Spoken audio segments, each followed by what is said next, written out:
Hello and welcome to this Digital Camera Magazine video tutorial. In this tutorial we're going to take a look at CS3's new Quick Selection tool filter, and it's great for making quick selections of skies or any area of even tone that you want to select for either adjustment or extraction from an image. Here we've got a landscape. What we're going to do is just use the Quick Selection filter to very quickly select the sky area. We're then going to use the new Refine Edge feature just to refine the edges of our selection so we've got an absolutely perfect match. Then we're going to apply a photo filter just to increase the intensity of the blue of the sky and hopefully bring out a little bit of cloud detail. Okay, you'll find the Quick Selection tool over in the main tool palette. If we just left click on there, we can see the magic wand tool hides just underneath, and the shortcut key for that, as always, is W.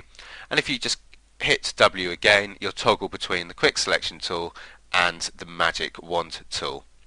Okay, Magic Wand tool selected, and all we have to do is click on the sky once, keep our finger down on our left mouse button, drag across the screen, and the Quick Selection tool will then just instantly select all of those areas in that selection.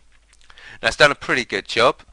We've got a little bit of overspill on the selection, so what we can do is just go to our Refine Edge.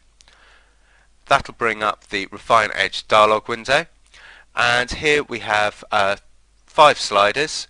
The radius, which is the radius of pixels between the contrast of the edges that it picks up, and our contrast slider. So if I move that right up to 85, I then move our radius up to probably about 100 pixels, you should start to see just a little bit of blurring going on. There's a small preview of what each of them does down in the bottom right hand corner.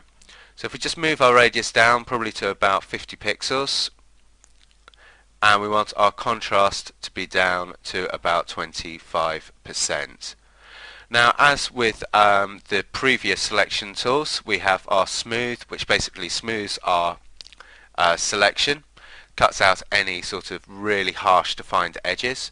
We've got our feather tool, which helps to blend in selections with the backgrounds, and we've got our contract and expand, so that actually contracts or expands the selection that we're making.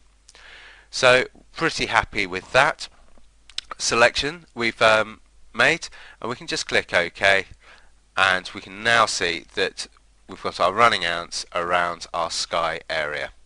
So all we're going to do here is go Control C and Control V, and we've pasted our sky into a new layer.